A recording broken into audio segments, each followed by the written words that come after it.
করার জন্য। আর ওই নগ্ন নারীরা ওখানে হাঁটা চলা করছে আর কিছু যুবক ওর পিছনে পিছনে ছুটছে। এক মাহফিল কমিটিকে বিচার মাঠে আল্লাহ ডাকবেন যে আপনাদের কারণে ওখানে বসেছে। 144 ধারা নিষেধ থাকবে যে অন্তত মাহফিলে কোনো দোকানপাট বসা যাবে না। আচ্ছা, হিন্দুর মেলাতেও সিগারেট বিক্রি হয়, আপনার ইসলামী তাফসির মাহফিলেও গাঁজা বিক্রি হয়, পার্থক্য কোথায়? বুঝলেননি কথা? হিন্দুর মেলাতেও নারী ল্যাংটা হয়ে ঘুরে, আপনার এই তাফসির মাহফিলেও নারী ল্যাংটা হয়ে ঘুরে, পার্থক্য কোথায়?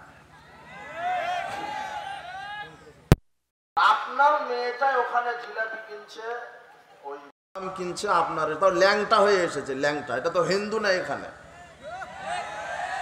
ও আবার আমাকে দেখে ওড়নাটা মাথায় দিতে গিয়ে বুকটা বাহির করে দিল।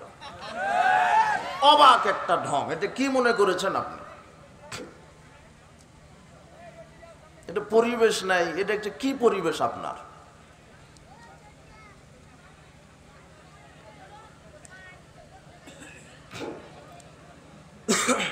আচ্ছা, আল্লাহর দয়া সম্পর্কে আলোচনা হয়ে গেছে, তাই না? আল্লাহর দয়াপ্রাপ্ত ব্যক্তি কারা, এই বিষয়ে আলোচনা শুনছেন? আর আল্লাহর দয়া থেকে বঞ্চিত হবে কারা, এটা? আচ্ছা, আমরা কিছু আলোচনা করব, আরো বিভিন্ন আলোচনা আসতে পারে। আমার তো আর জানা নাই যে কি বিষয়ে আলোচনা হয়ে গেছে। আর এখানে আসার পরে একটা বিষয়ে আমাকে যুবকেরা বলল, আমি কারো কোনো কথা শুনতে চাচ্ছি না। এখন তো রাত 12টা বাজতে চলেছে, তাই না? 11:40। আর এগুলি পরিচালনা করবেন একটু সুন্দরভাবে।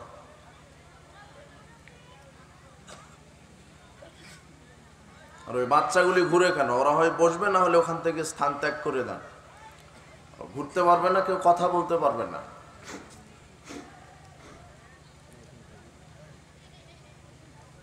আর দোকানপাট যে ব্যবসায়িকদের কথা বললাম, ওরা আবার মন খারাপ করবেন না। আপনারা ব্যবসা করবেন, এই জন্য আল্লাহ বাজার ঘাট তৈরি করে দিয়েছেন। ওখানে ব্যবসা করবেন, ব্যবসা হালাল, ব্যবসা করতে হবে। কিন্তু যেই জিনিসটা হারাম তার ব্যবসাও হারাম। ওটা সিগারেট, বিড়ি, গাঁজাগুলি হারাম, ওর ব্যবসা কি হারাম। আচ্ছা, এখানে আসার সাথে সাথে আমাকে দুজন যুবক বললেন যে আপনি গত বছর একটা বক্তব্য দিয়ে গেছিলেন যে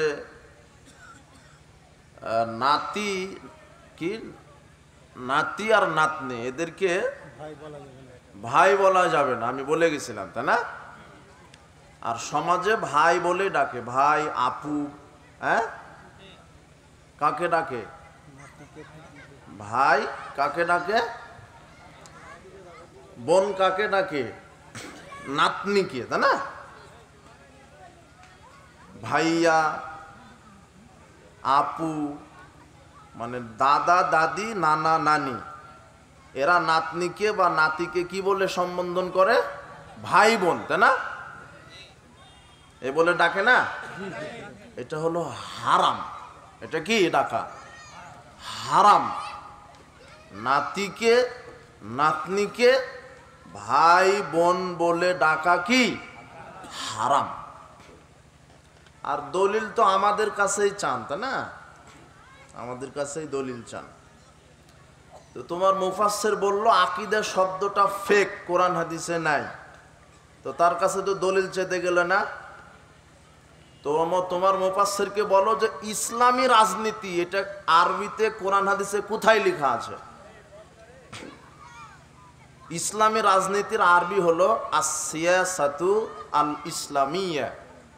কোরআন হাদিস ওর 14 পুরুষ খুঁজলেও এই বাক্য আরবিতে দেখাতে পারবে? বুঝেননি আপনারা?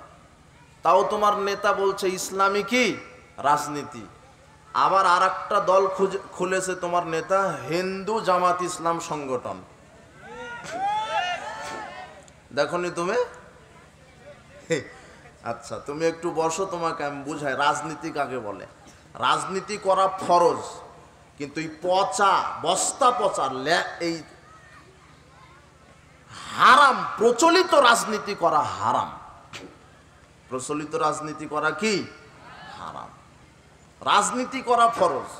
কোন রাজনীতি? যে রাজনীতি করেছেন মুহাম্মদ সাল্লাল্লাহু আলাইহি ওয়াসাল্লাম।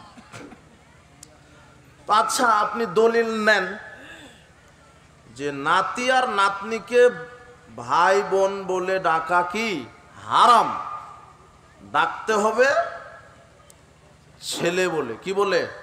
ছেলে। নাতিকে ডাকবেন ছেলে, নাতনিকে ডাকবেন মেয়ে। কি?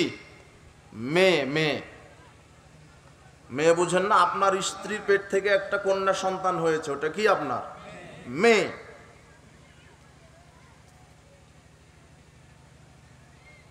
ঠিক নাতনি হচ্ছে আপনার মেয়ে, নাতি হচ্ছে আপনার ছেলে।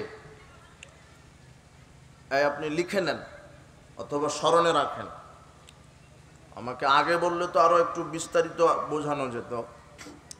সহিহ বুখারীর 3746 নম্বর হাদিস। কত? 3746। রাসূল সাল্লাল্লাহু আলাইহি ওয়াসাল্লাম মেম্বারে খুতবা দিচ্ছিলেন। একবার জনগণের দিকে তাকাচ্ছেন আর একবার হাসানের দিকে তাকাচ্ছেন। হাসান কে হয়? রাসূলের নাতি। একবার মানুষদের নিকটে তাকাচ্ছেন, একবার হাসানের দিকে তাকাচ্ছেন। তাকাতে তাকাতে রাসূল সাল্লাল্লাহু আলাইহি ওয়াসাল্লাম বললেন, ইবনি হাযা সাইয়্যিদুন, আমার এই সন্তান নেতা হবে। আমার এই সন্তান কি হবে? নাতিকে কি বলে ডাকলেন? ইবনি, সন্তান বা ছেলে। আপনার ছেলের ছেলে ছেলেই, আপনার ছেলের মেয়ে মেয়ে, আপনার মেয়ের মেয়ে মেয়ে। আর একটা দলিল নেন, তিরমিজি 3769। কত? এক কথাই সহিহ বুখারীতে আসছে 3746 আর তিরমিজিতে আসছে 3769। এই হাদিসে একজন লোক রাসূলের কাছে এসে কিছু প্রয়োজন বললেন, কিছু জিজ্ঞাসা। রাসূল সাল্লাল্লাহু আলাইহি ওয়াসাল্লামের দুই দিকে পোটলা বাঁধার মতো, পোটলা বুঝেন তো, দুই দিকে কাপড় দ্বারা পেঁচানো কি একটা জিনিস দুই দিকে ঝুলছে। তো লোকটা জিজ্ঞাসা করবে, তো আগে তার প্রয়োজনটা বললেন, এরপরে জিজ্ঞাসা করলেন, আচ্ছা আপনার ওই দুই দিকে দুই পোটলা ওই কাপড়ের ভিতরে কি? তখন রাসূল সাল্লাল্লাহু আলাইহি ওয়াসাল্লাম বলছেন, এটা হলো হাসান, এটা হলো হুসাইন। মানে কাপড় দ্বারা পেঁচানো, একেবারে খুব ছোট। রাসূল সাল্লাল্লাহু আলাইহি ওয়াসাল্লাম বলছেন, হাযানে ইবনা, এই দুইজন হলো আমার সন্তান। ওয়াবনা ইবনাতি, আমার মেয়েরও সন্তান। রাসূল সাল্লাল্লাহু আলাইহি ওয়াসাল্লামের মেয়ের নাম কি? ফাতেমা। ফাতেমার দুই সন্তান কে? হাসান, হুসাইন। রাসূল সাল্লাল্লাহু আলাইহি ওয়াসাল্লাম বললেন, এই দুইজন আমার সন্তান, আমার মেয়েরও সন্তান। কই ভাই বোন বলেছেন? ফাজলামি করার জায়গা পান না।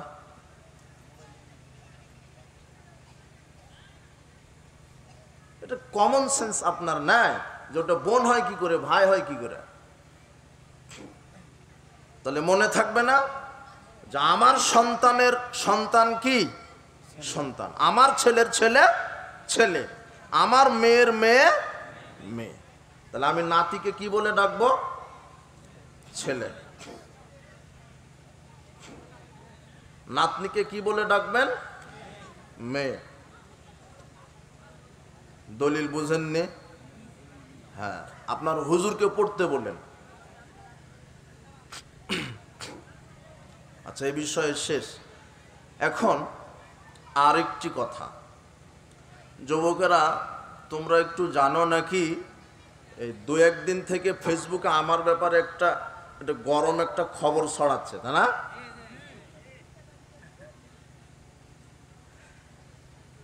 আসলে শয়তানের যে এত পাওয়ার, দিন যত যাচ্ছে তত আমার একটু অভিজ্ঞতা হচ্ছে। আর আল্লাহ সুবহানাহু ওয়া তাআলা কিছু কিছু ইস্যুকে সামনে এনে দেন আমাকে লোকগুলি চিনিয়ে দেওয়ার জন্য যে কে মুনাফিক কে মুমিন। আমি গত 19 অক্টোবর বক্তব্য দিচ্ছিলাম গাইবান্ধাতে। তো বক্তব্য প্রায় 1 ঘন্টার ওপরে। তো ওখানে আমি 33 মিনিট বক্তব্য দিয়েছিলাম আমার সমালোচনার জবাব হিসেবে। যুবকেরা তোমরা একটু মনোযোগ দিয়ে আমার এই কথাটা শোনো।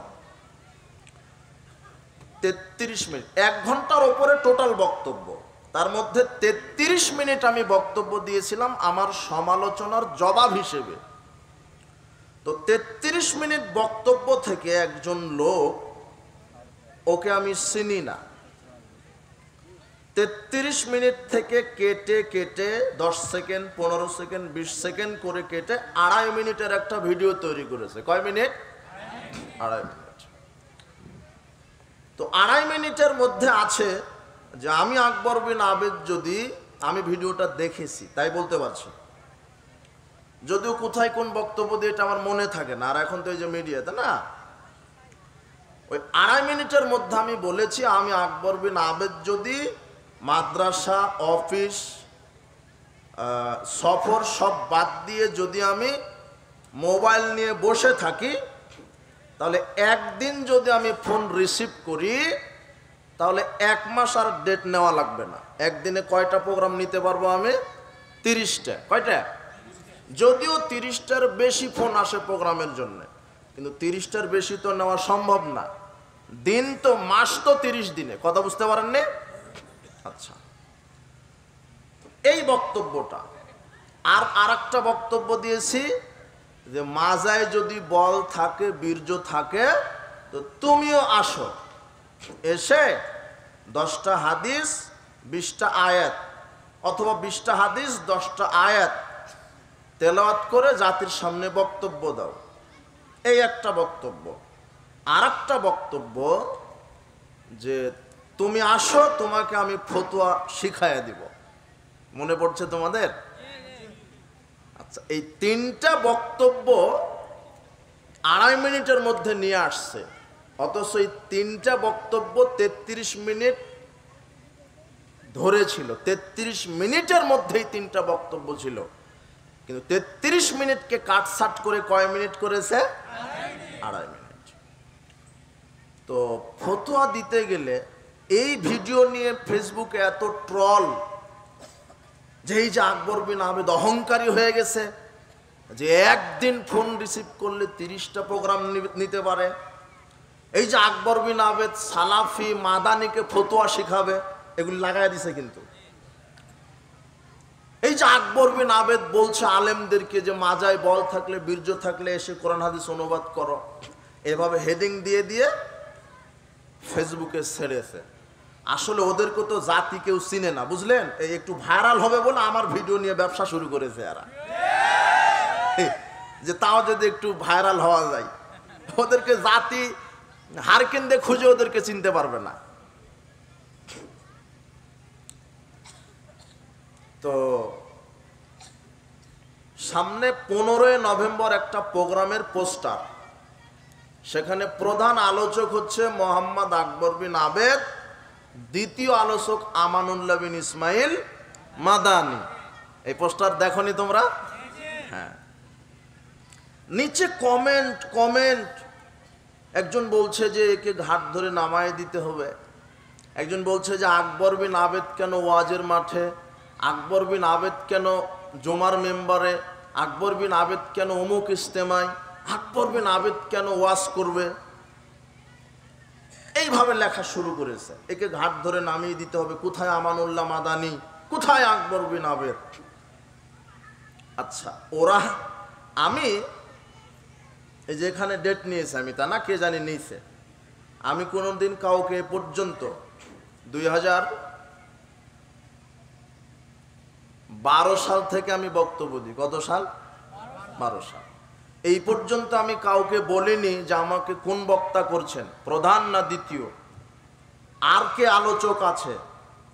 আমাকে লোকজন ফোন দেয় যে ভাই আপনার এই ডেট আছে কি নভেম্বর বা ডিসেম্বরে বা অমুক তারিখে, যদি বলি দেখি শিডিউলটা দেখে যদি ফাঁকা থাকে বলে দিই হ্যাঁ আছে, তখন আমি ডেটটা দিয়ে দিই। আমি কোনোদিন জিজ্ঞাসা করিনি কে আর থাকবে, আমাকে প্রধান বানাতে হবে, ওটা আল্লাহ সাক্ষী আছে। এখন আমানুল্লাহ মাদানী ওনাকে দ্বিতীয় আর আমাকে প্রধান বানিয়েছে, এটা আমার স্বপ্নে জানা নাই। আমি জানি না যে মাদানী সাহেব আমার প্রোগ্রামে আছেন। আচ্ছা, আমি কি ছাপানো মেশিন নিয়ে কি বসে